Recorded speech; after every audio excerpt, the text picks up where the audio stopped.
নমস্কাৰ বন্ধুসকল, মই ললিত কুমাৰ নাথ, আপোনালোকে চাইছে ফাৰ্মাৰ লাইফ আছাম। আজি আমি বড়োৰ ওপৰত কথা পাতিম। বড়োৰ ইমান ৰেট হাই আৰু বড়োৰ ইমান ৰেটত কিয় বেচিব লগা হয় বা বড়োৰ ইমান ৰেটত মাৰ্কেটত ইমান ৰেটত ছাগলী বিক্ৰী হৈ আছে, পূৰা ৱৰ্ল্ডত এই ছাগলীটো ইমান ৰেটত কিয় বিক্ৰী হৈ আছে, এইটোৰ ওপৰত আমি কথা পাতিম। তো চবতকৈ প্ৰথমে মই আপোনালোকক কওঁ, বহুত মানুহে মোক ফোন কৰে এটা কথাই সোধে, দাদা আমি যদি বড়ো আপোনাৰ ঠাইত ধৰক 1500 টকা বা 2000 টকা বা 2500 টকা কেজিত আনিলোঁ, আমি মাংস কিমান টকাত আমি 2000 টকা মাংস কেজি হিচাপত বেচিব পাৰিমনে? সেইটো এটা প্ৰশ্ন মানে প্ৰায় সুধি থাকে। তো মই আপোনালোকে সেইটো কথা আজি ক্লিয়াৰ কৰিছোঁ। চাওক, আপোনালোকে লাগে 3000 টকা বড়ো কেজি কিনি নিয়ক, কিন্তু আপুনি যেতিয়া তাক মাংস হিচাপত বেচিব, তাক আপুনি 700 টকা বা 600 টকা মাংসতে বেচিব লাগিব। জেগালৈ 900 টকা, জেগালৈ 1200 টকাত আপুনি মাংসটো বেচিব লাগিব। আমাৰ নৰ্থ ইষ্টৰ মাৰ্কেটৰ কথা কৈছোঁ। কিন্তু আপুনি কোৱালিটি দিওঁতে ইমান দামত আপুনি কিনিব লাগিব, 3000 বা 2500 টকা কেজিত আপোনালোকে কিনিব লাগিব, যদি ভাল এটা বড়ো হয়। তো মই আপোনালোকক কৈ দিব বিচাৰোঁ, এই বড়ো মাৰ্কেটটো ৰেটটো হাই হোৱা মেইন কিছুমান কাৰণ কিছুমান আছে। যেনেকৈ চবতকৈ প্ৰথমে ইয়াৰ ইমিউনিটি শক্তিটো বহুত ভাল। 2 নম্বৰতে এই ৱেট গেইন ক্ষমতাটো খুব ধুনীয়া। আপোনাৰ 1 বছৰীয়া যদি আপুনি এটা ফুল ব্লাড মেল এটা লয়, 1 বছৰ হওঁতে 100 পৰা 120 কেজিলৈ এটা ৱেট লৈ লয়। আৰু যদি মানে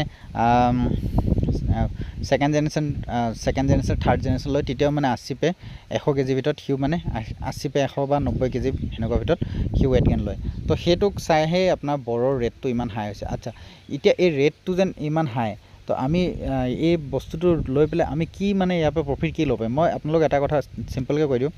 যেনেকৈ আমাৰ ইণ্ডিয়াত যিবিলাকত মানে ধনী ৰাজ্য, মহাৰাষ্ট্ৰ যাওক, কেৰেলা যাওক, তামিলনাডু ছাইডটো সেইটো আছে, চাউথ লওক, তাৰপিছত MP ছাইড লওক, আৰু এইবিলাকত জেগাত হাৰিয়ানা, পাঞ্জাৱ, সিহঁতে মানে বড়োত কাম কৰিছে। কিহৰ কাৰণে কৰিছে?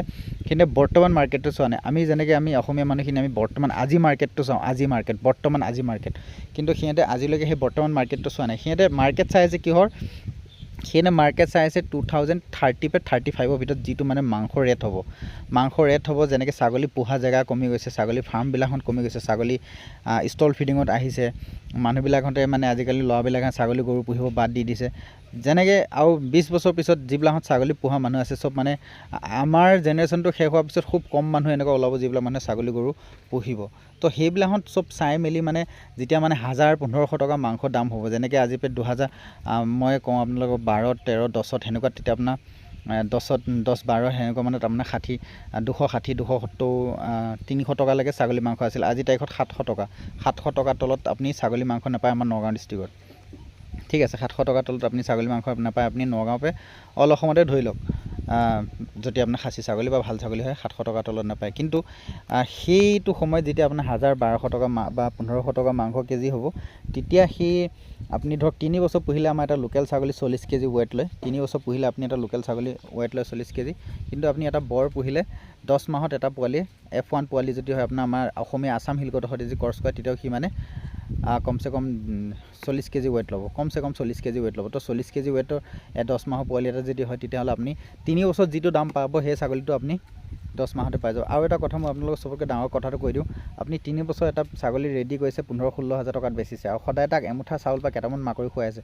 আপোনালোকে যদি সেইটো হিচাপ উলিয়াই দিয়ে, তো এতিয়া আপুনি এটা কথা ধৰক, আপুনি ডেইলি 10 টকা 15 টকাকৈ জমা কৰি গৈ আছে, 3 বছৰ পিছত আপুনি উলিয়াইছে, সেইটো 17,000-18,000 হৈছে, ছেম টু ছেম সেনেকুৱা কণ্ডিশ্যন হয়। কিন্তু আপুনি বৰ দি পেলাই যদি সেইটো কৰে, ব্ৰিডিং কৰে, তেতিয়াহ'লে সেই বস্তুটো নাইকিয়া হৈ যায়। আপুনি 10 মাহত 3 মাহলৈকে মাইকৰ গাখীৰ খালে, 4 মাহলৈকে খানা চানা খায়, আৰু 6 মাহত আপুনি যি খোৱালে, সেই 6 মাহৰ পিছত আপুনি তাৰপৰা ৰিটাৰ্ণ পইচাটো পাব। মানে 15 পৰা 16,000 টকা বা 12 পৰা 15,000 টকা আপুনি মাৰ্কেট ভেলুটো পাই গ'ল। তো সেইটো আপোনাৰ লাভত হ'বগৈ। তো সেইটোক লৈ, সেইটোক চাইহে বড়োৰ ইমান মানে হাই ৰেট হৈছে। তো সেইটো আপোনালোকক মই বুজাব বিচাৰিছিলোঁ, খুব শ্বৰ্টকৈ, খুব লম্বাকৈ কোৱা নাই, খুব শ্বৰ্টকৈ বুজাই দিলোঁ।